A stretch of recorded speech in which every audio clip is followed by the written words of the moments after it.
Would you let that individual pictured on your screen babysit your children? The answer to that, my friends, is absolutely not. I issued another post on my community page, especially for Kent Corbett. I'm going to read it to you here right now. It's wrong, Kent, morally and emotionally, and often legally, to turn a missing children's case into a product line while the family is still searching and the child is in unknown danger, or children in this case. Now, this post is a generalized, all-encompassing, concise description of the broad reasons why it's unethical.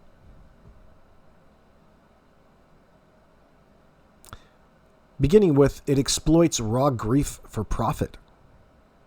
Parents are living every second in terror, turning their child's face into a $5 decal or a $12 bracelet. It's treating their nightmare as content. The money goes to the seller, not the search. It also spreads unverified information. A bracelet that says, "Find Kaylee, last seen 9/15," can become outdated or wrong the moment new facts come out. You're freezing a rumor into plastic and selling it. And in this case with Jack and Lily Sullivan, isn't that just what the suspects want? Isn't that just what Daniel and Malaya want by painting a false narrative like they did on Friday morning? Now, it also creates false hope and scams. Families already get flooded with fake tips. When strangers see 10,000 bring them a home keychains, for example, they assume someone official is coordinating. In reality, it's just a drop shipper in Ohio who uploaded a photo, or just some random dude like Kent who really wants a little bit of attention. Kent, you've got a commercial over on It's a Criming Shame, like a 2-minute, 30-second commercial, which makes people puke. Now, it also desensitizes the public. After the 50th t-shirt, the child's face becomes background noise, like an ad for a missing cat. Real awareness campaigns like Amber Alerts and official posters, verified fundraisers, lose power. Can also interfere with the actual investigation. Police have reported cases where mass-produced items included wrong phone numbers, old photos, and theories that muddled tip lines. It's also copyright and identity theft. You don't even own the rights to a child's photo, Kent. Using it commercially without the family's written consent is illegal in most states. Right of publicity laws. The child might still be alive and traumatized. Imagine the kid is found after 6 months. Now their kidnapping is immortalized on 20,000 silicone bracelets worn by strangers. That's a lifetime trigger. There's a right way and a wrong way. The right way would be donating the proceeds 100%, not just saying that you are, to the family's verified GoFundMe or to the National Center for Missing and Exploited Children. The wrong way, Kent, is pocketing 70% for printing costs while the search is still active. All of these numbers and quotes I'm using is just examples for you to get the idea, and you can apply it in this particular case, of course. Now, just to interrupt myself a little bit further, it has so much more to do with the fact that who's giving this arsehole the right to be speaking in this circumstance? Daniel and Derpwood, and the key suspects and the prime suspects of the disappearance itself. It's this fool who chooses to overlook that and try to be virtuous and try to capture the attention and get all of this false praise from absolute strangers to hopefully increase his bottom line. It's disgusting, and it's even more disgusting that you yourself, being so virtuous, can't even recognize it, Kent. You're so virtuous that you don't even recognize the moral and ethical dilemmas at this point in time? That says everything that we need to know. Kind of like your disinformation campaign against Mike DeMann. See, it's only important that Mike DeMann recognizes that you're either incredibly naive or 100% full of shit and actively lying. See, you've got no rationale or reason as to why you're sitting where you are. And it doesn't matter how many times Belinda says that she is in agreement with it or not. Because in reality, she's the grandmother. She's just rare in this circumstance because she cares about Jack and Lily as opposed to everybody else. It's you who chooses to recognize the facts in the room. Real life examples. In 2018, an Etsy seller made $40,000 on Find Mora stickers. Kent's got stickers too. You can put them in your car. $5. Mora was found safe. The seller then vanished. In 2023, a TikTok shop sold glow-in-the-dark bracelets for a missing 4-year-old. The official search team begged them to stop. Every bracelet had the wrong tip line phone number on it. Now, the bottom line is wait until the family or law enforcement asks for merchandise, if anything. If they do, make sure every penny is trackable and every detail is approved. Otherwise, you're not raising awareness. You're selling somebody else's pain. One $3 decal at a time. And to top it off, Kent's all over the place wanting to make it look like he's doing so much in effort to find Jack and Lily, but your message is all flawed and wrong, son. You're not doing anything. You're not doing anything, Kent. Everybody recognizes it. It doesn't matter that you or your 10 sock accounts spam my comment section. It's not going to change the fact, and it's not going to change the fact that I'm in your head. So we pop from the Janie statements where she lies about lying. I thought this picture was really interesting that Ninchi True Crime shared. And I believe it came from CTV. Yeah, it says CTV News. But it shows Malaya on the early days sitting on the back porch with a baby gate. Now, nowhere, anywhere, at any point in time did anyone mention the fact that the kids made it through that baby gate. If you got a baby gate, it's always closed. There's a reason to have the gate up there. That's to prevent the kids from falling down the steps, injuring themselves. But there's so much junk around there that the kids probably never spent any time out in the fresh air in that sense. But the point to this is the fact that they want to go on and introduce this fictitious story about the kids voluntarily. They want you, they're inferring, they're insinuating, they want you to fill in the blanks. That the kids voluntarily left on their own accord. Out the door, down the steps, through the other fence, and out and disappeared. So the kids at 4 and 6 years old, with no clothes on, go out and they start playing, Janie. At what time exactly do you figure that you heard those kids playing? What time was that again? You want to change that story? That story was inconsistent. And that's reflected in the paperwork.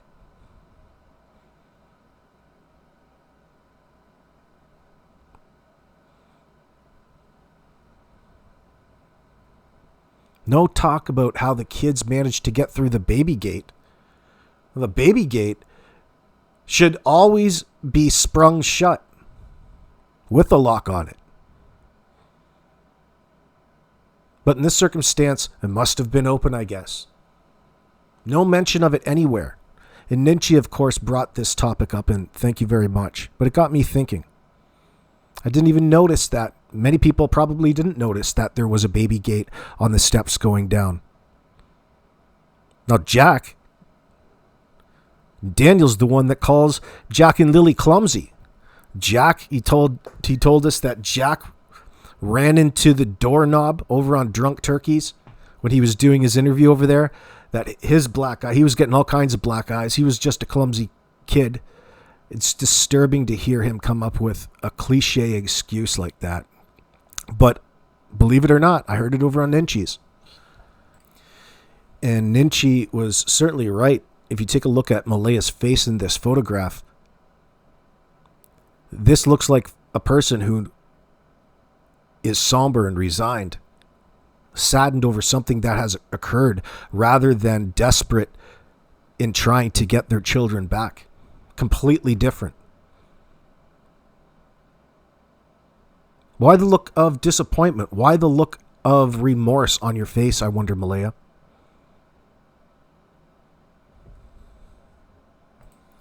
Be very difficult to trust those stairs. There's another shot of where that baby gate is in relation to the sliding doors with the dropped roller on it. The reporter, remember, had to lift up to close it. They want to spend so much time focused on something so trivial as opposed to the real fate of Jack and Lily in all of this. Look at how discombobulated that those steps, how those steps look there. Holy mackerel. And really, it's not protected on both sides. You've got an open spot where you can get onto the top and just rightly fall off the corner of it. Especially a little kid who's not paying attention, like Jack. And as clumsy as Daniel wants us to believe he is. All kids can be clumsy. That's why we put in these preventative measures like baby gates, so they can't just go and wander freely. There's a reason, but here, in this circumstance, there's not even any mention of it, really.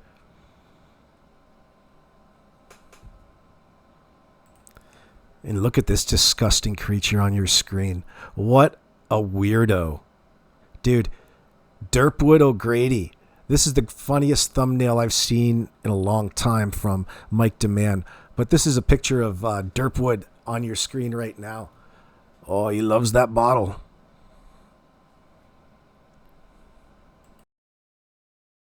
Help you. Are you the one that stole them kids? Me? What are you doing here? Are you? What are you doing here? Are you? Are you here? Are you? What are you doing here? Are you? Denver's daddy. Another one of them YouTubers, are you? Is anything wrong? I parking my car in here? You're not parking, you being an idiot. For what? So, you can YouTube all you want. You low-life little Oh yeah? Yeah. Oh yeah? You can smell. Wow. That's the first time actually I see this. That's interesting, man. Oh, he hates You YouTubers. got a camera there. Calm You're taking down. my picture. I don't have to calm down. Who heard you? You're the one that... Who heard you? You. Who heard you? You. Keep crying. Keep crying, man.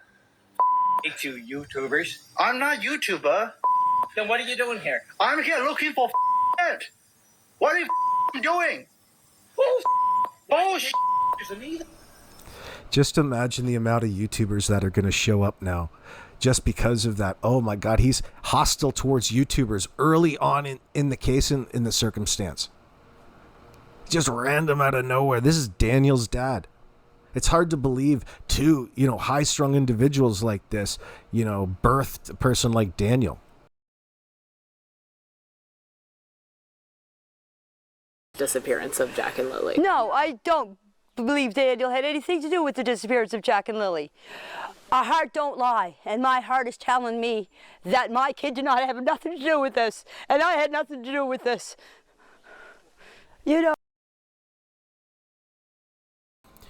On an interesting side note, if you look closely, we've just solved our own little riddle here on this particular channel, because in this shirt, the zipper on it is so long, and when you're facing Janie, you can't tell exactly where it stops and where it starts.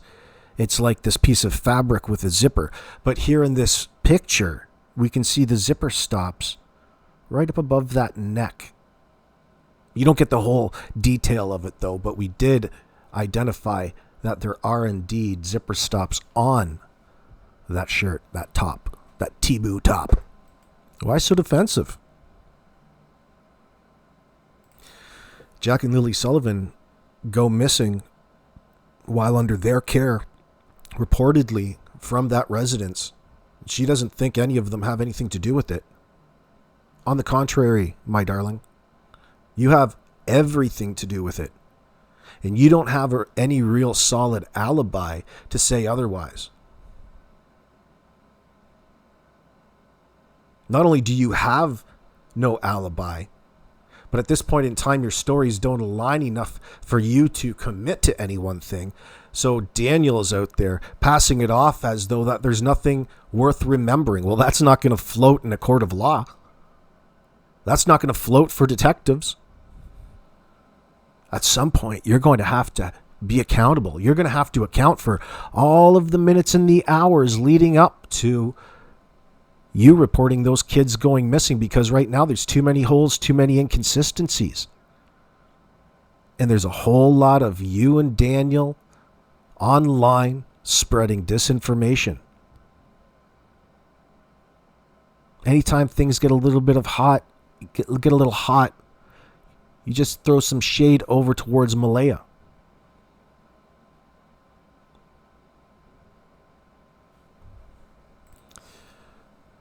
Yeah, you're not kidding. Where did that comment go? My previous video comments on Malaya knows everything, Janie knows nothing, and Kent sells everything. Irene says, got strange feelings about Kent too, and Derpwood. So strange a stranger dude is so into Jack and Lily, kids he never even knew. Exactly. It's not right. These aren't a group of caring mothers or an established organization that looks after such things normally. And you can tell the difference. You can tell people who are generally concerned over people like Kent, who pushes advertisements and commercials over on IACS. You're a weirdo, dude. I can't overlook Osprey's awesome comment. That's really funny. I didn't even think about that when I was making it. But it is leakage, by the way, in that message she's referring to, Osprey. Wow, Janie, thank you. If Malaya has all of the answers, then you and Daniel also have all of the answers. Plus other family who has knowledge of this. Yeah, I guess that's the point I was trying to make, by the way, but I didn't call it leakage in that sense. But it is leakage in that sense. She's using that Plaids. I like Osprey. If you know what Malaya knows, all the answers 1,000% ironclad, Derpwood, then go and make a statement to the RCMP. Maybe they will not offer you a deal. Exactly. Someone needs to tell the truth, right? Excuse me. Daniel was right when he said that there's much more going on with this case. It's an Osprey's opinion. Do something positive for Lily and Jack. They don't deserve this nonsense. That's exactly right. The nonsense is what Janie, Daniel, and Malaya to a large degree are bringing to this circumstance.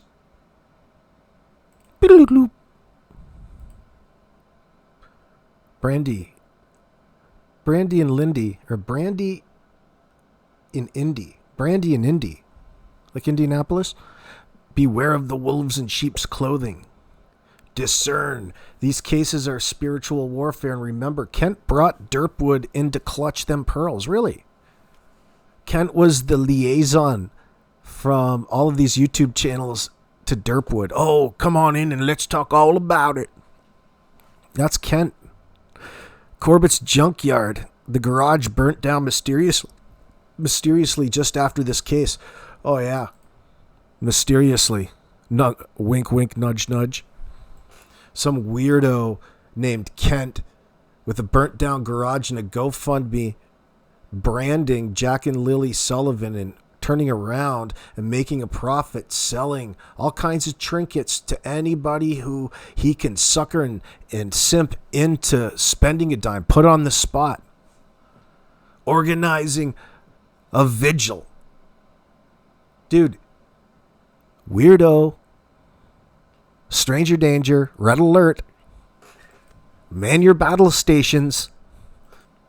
Kent, you don't even have any kids. Why are you so obsessed with Jack and Lily? Why? Something tells me there's just no answer for that. Another good one. Another good pick out, Ann Warren. When the truth comes out, this is a quote from Janie's message on Facebook. When the truth comes out, I hope you'll be proud of yourselves. So, proud is a consequence of being correct. Janie is confessing again. I love it. You're right. Derpwood. Derpwood. And sure enough, look at that. Janie. Janie with the confession, the admission. God, we can only take so much of this. So when the truth does come out, I hope you'll be proud of yourselves.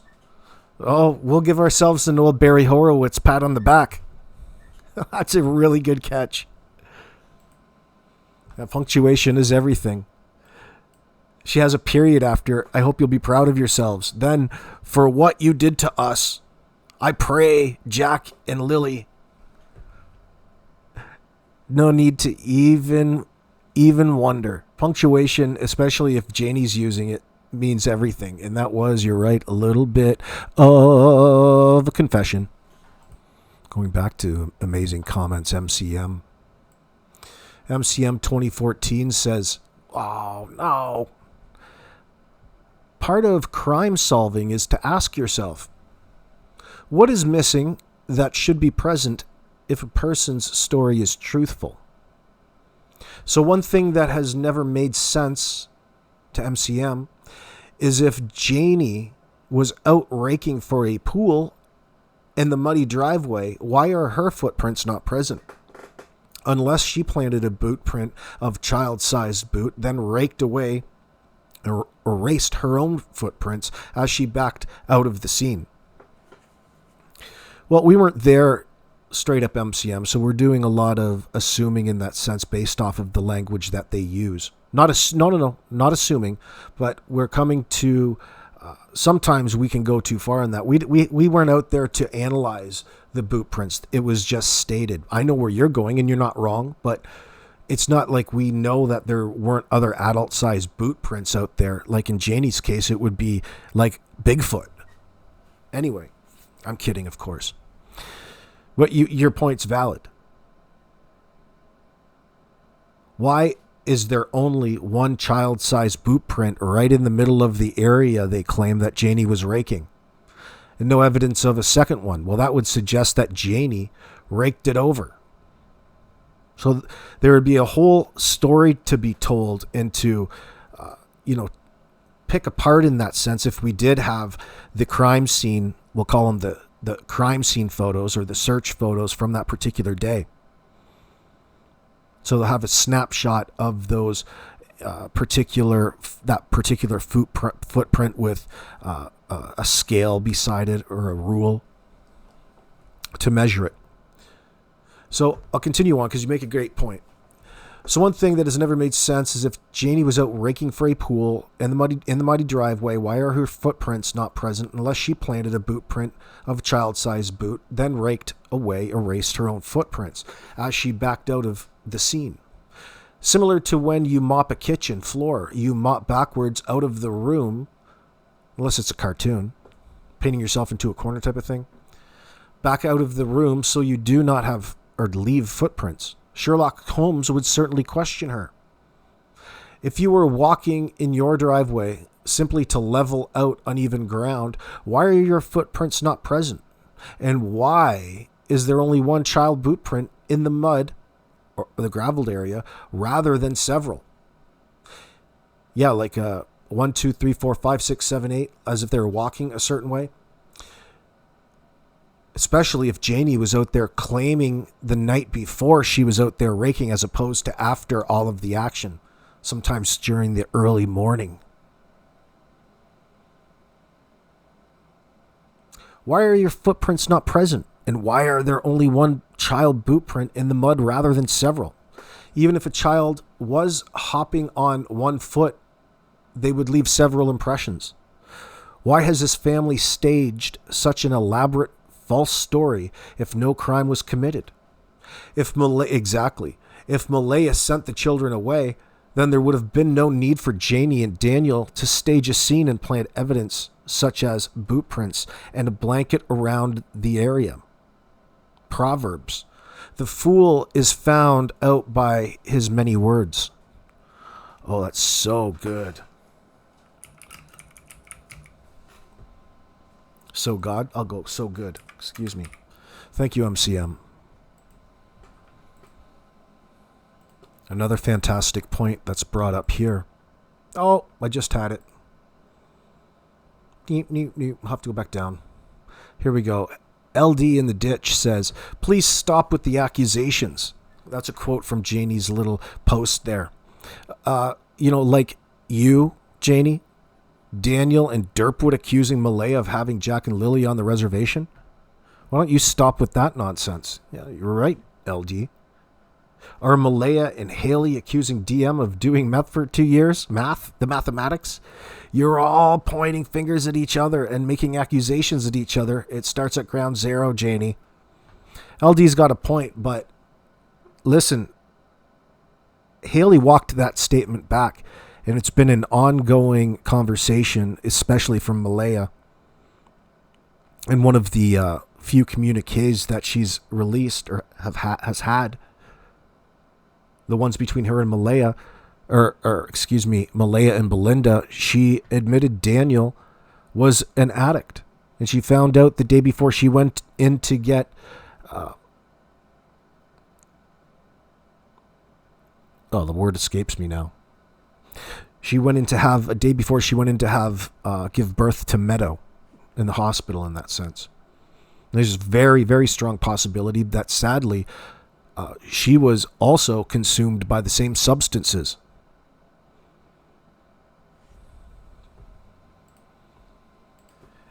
And the people watching out there can certainly see, and it keeps being brought up in comment sections, and you're absolutely right. There's so many questions that stem up that contradict or conflict with what would otherwise or should be happening on the ground with Jack and Lily missing. Rick T talks about there's too many holes in the stories, changes, inconsistencies, and weirdness to think that the original wandered off story was even true. Right. There's no need to go beyond all of that in this sense, because there's individuals right in front of you that have all the answers that are unwilling to volunteer them. Rick says, why did no one check to see if the kids were in the RV before calling 911? Good question. See, you could continue to list all of these very good questions about how they say that they handled the circumstance and why none of their particular time frames really line up. Then Janie refused to search the RV once police arrived. By the way, just because you find all these inconsistencies doesn't mean you go and slap the cuffs on them right away. It's speaking to the case being built against you in the court of law. At some point when it becomes a lot heavier, more complete and thorough, they'll make the moves and put cuffs on you like they did with Stacy Wandra, Jacqueline and Trezell West, and many others. Rick goes on to say, then Janie refused to search of the RV once police arrived because of the barking dog. That's so suspicious. It is at this point. It is. It really is. The fact that she's making something other or out of it, and it's all about her. Raking for a pool in a spot that at the time is suspicious, especially since there is no pool right now. Right? Exactly. 2 neighbors heard activity when there should be none.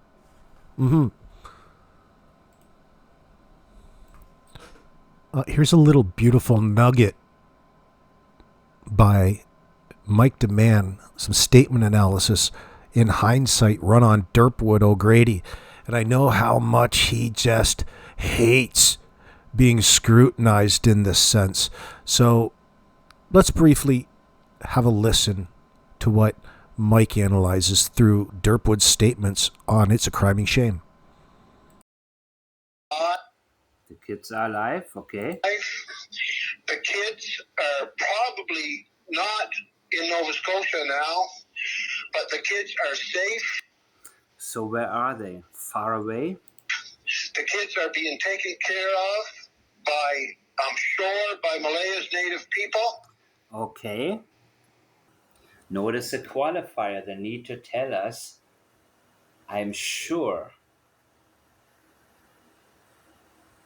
You're not sure of anything. My number one goal, if we could get those kids back alive,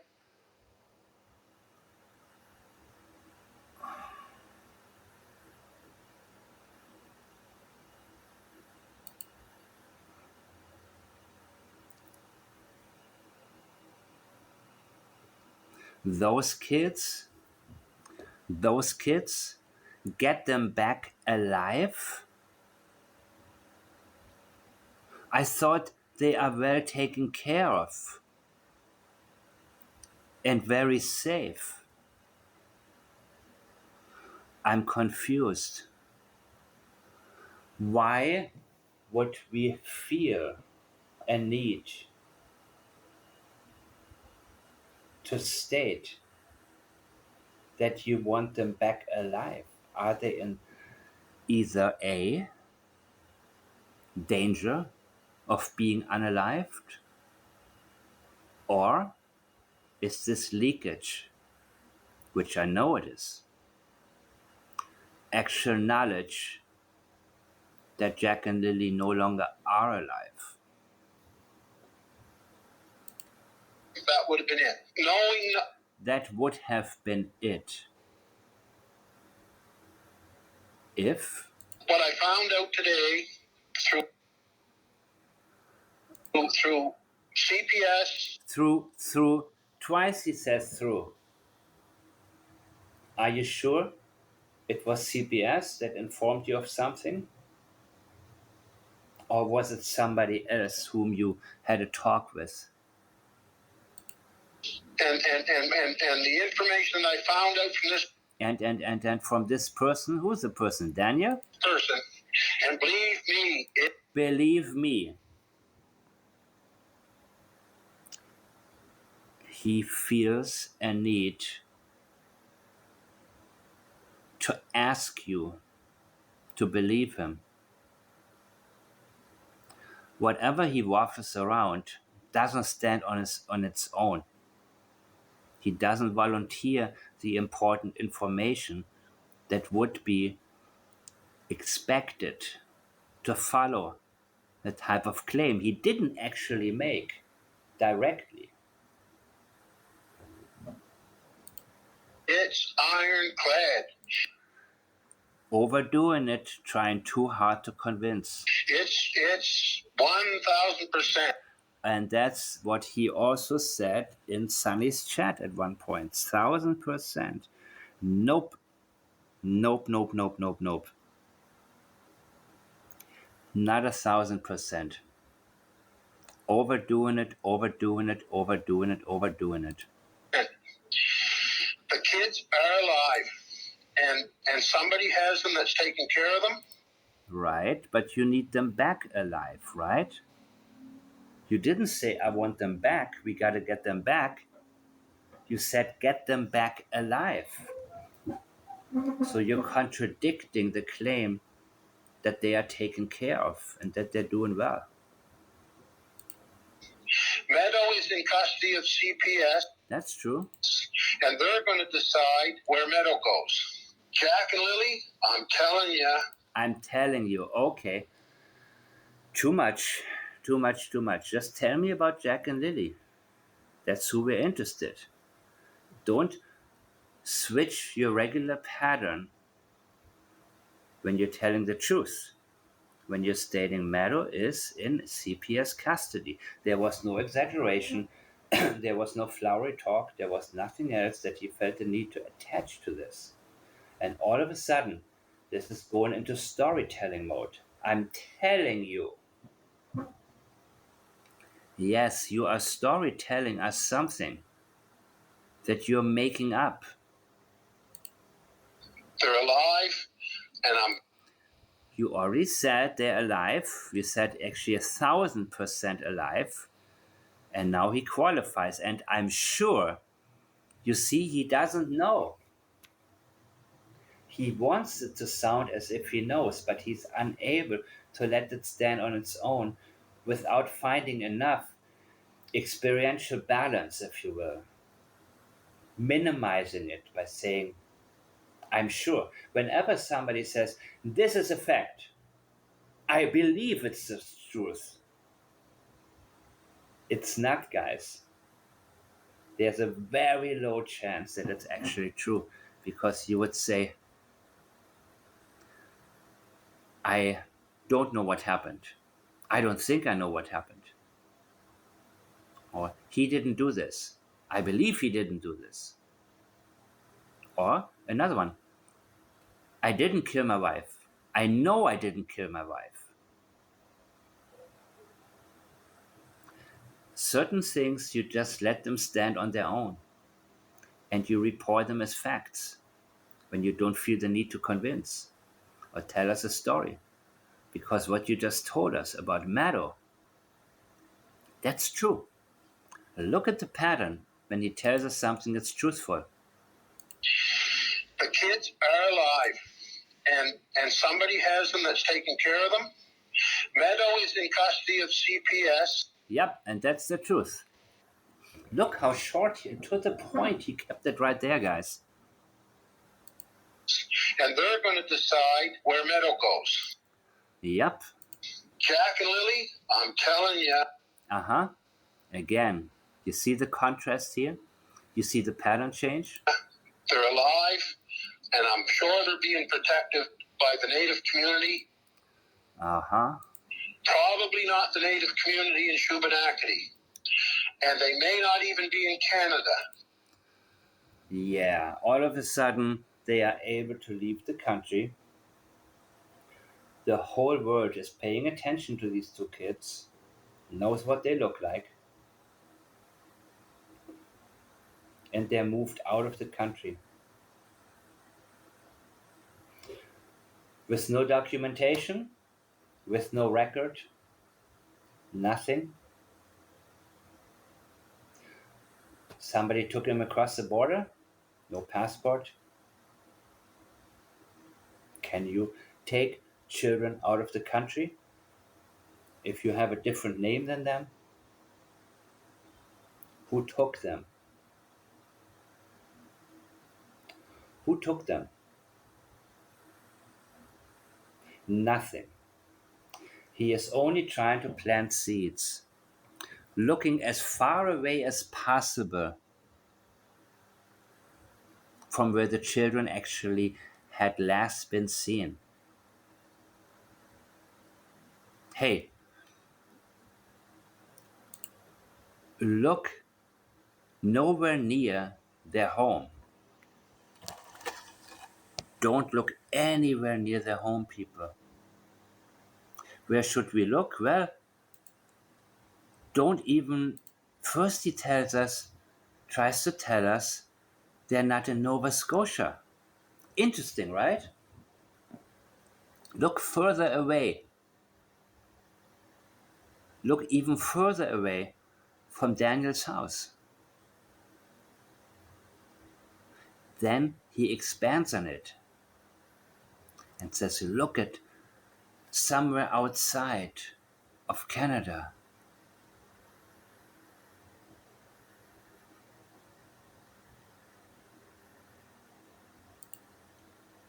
You see, outside of Nova Scotia is not far enough.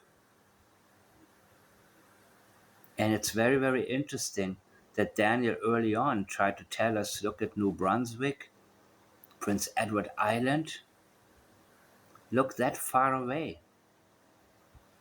When did Daniel and him first start talking? That's my question. Now, that's what I know, and Let's see what he knows. and they may not even be in Canada. Now, that's what I know. Wow, they may not be. And suddenly he feels a need to do the opposite than he did before, where you say, I know this, then you feel the need to qualify, I'm sure. Same thing like when somebody says, something as a fact and said, I know that's what happened, or I believe. I need to qualify.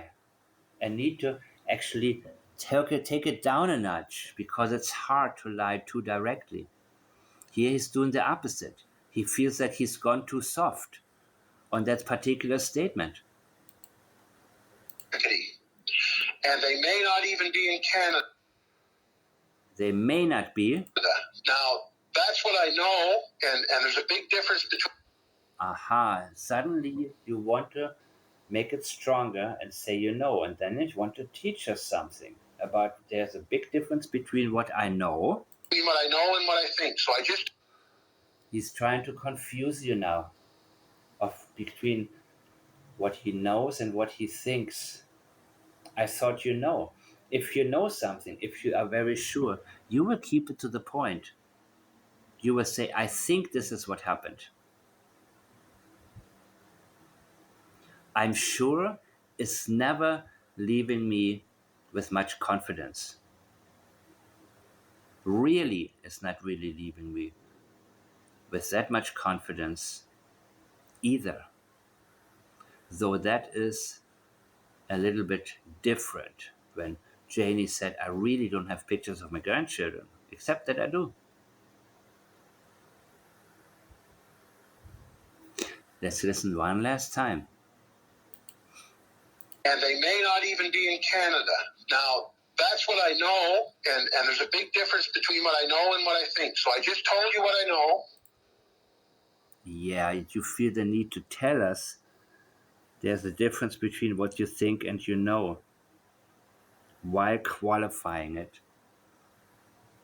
while avoiding to tell us how you know.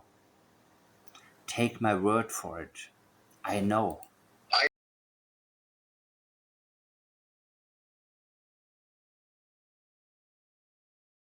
There's a comment in the comments section saying, don't you make money on the back of Jack and Lily Sullivan, somehow associating what it is we do here on the YouTube or talking about the case as making money off Jack and Lily? No, it's not the same as what it is that we're exposing about Kent.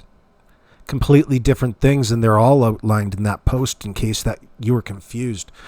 And you can get mad at the CBC News Nova Scotia because here's an advertisement on the back of Janie, or is this Daniel's interview with the CBC? See, the problem is that you don't know the difference. This is why I made that video. So, nope. We certainly don't exploit people's grief in this circumstance. If anything, we stand up for victims because everybody else is too busy trying to white knight for Malaya or Daniel or Janie, especially with the types of comments that you put in my comment section, fools. And by the way, it's just a piece of comedy. Your comments, that is.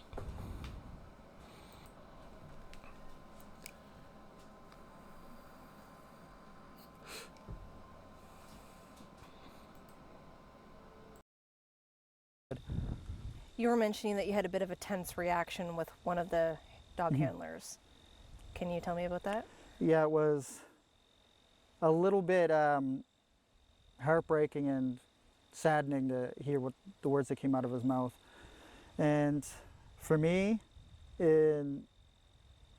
all I was trying to do was ever help.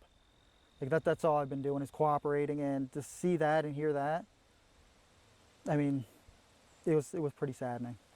What did he say?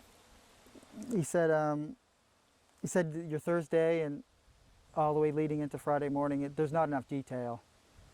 And I said to him that Thursday was just an ordinary day until I woke up on Friday morning. And that's when... Daniel, you don't and are unwilling to give any sort of information, even at this point in time. You can't dismiss it away. Dismissing it away gives them even more reason to suspect you. But in this case, there's a real reason why you don't want to nail that down, because it would give the RCMP something more accurate to question you all over. You need to stick to this sleeping the night away story. And pretty much all day Saturday, or all day Thursday, excuse me. The last thing that we know, Malaya is on the phone at 3:37 with Cindy. What was it you were doing exactly? 1 minute you're out there helping with the fence. The next you're in bed pretty early. Malaya went to bed before you. There's no real hour by hour, minute by minute timeline for any of the hours of the evening of May 1st into May 2nd, when the kids were reported missing into the RCMP at just after 10 a.m. But according to dispatch, Malaya said that the kids were gone at 8 a.m. You don't have a timeline at this point in time. It doesn't hold weight. And the case is building against you, Daniel.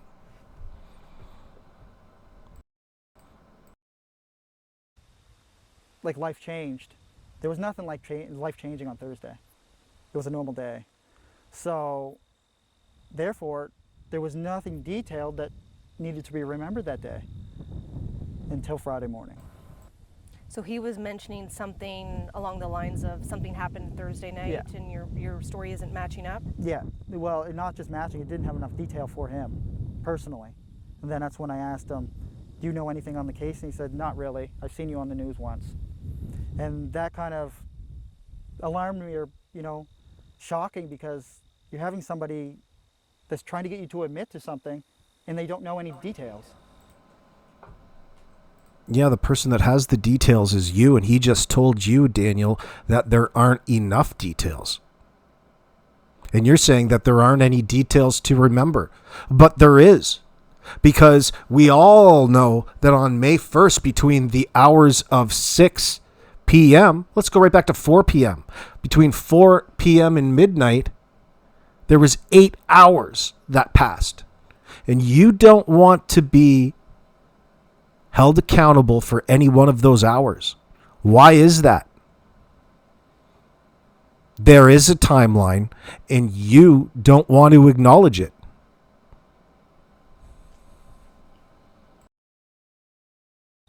So therefore, my Thursday didn't have any details. Your knowledge of the case didn't have any details. So you shouldn't try to force something on me without knowing any of the background. Oh, so there you are again, pretending to have all of the answers in this case, and we suspect that you do because you're the prime suspect, son. You don't want to hand over any of the details to authorities. You just want to pretend and have everybody else out here think that you're just a cooperative little helper. The only thing I wanted to do was just help, but you're not helping at all by not telling us what it is you did for hour by hour, minute by minute, in the moments leading up to the kids going missing. Do you know what that would make you? It would make you a suspect withholding guilty knowledge about the fate of Jack and Lily Sullivan, which is everything when it comes to this circumstance. Did he make any accusations at you? Yeah, he did. He said that Thursday didn't have enough details, and we think you did something to the kids Thursday night. And I asked him, like, what are you talking about? Like, I just ran through whole Thursday and Wednesday with you. Hey there, helicopter hands. Let me know what it is that you guys think down in the comments section below about what it is that you think Daniel did Thursday night. Peace.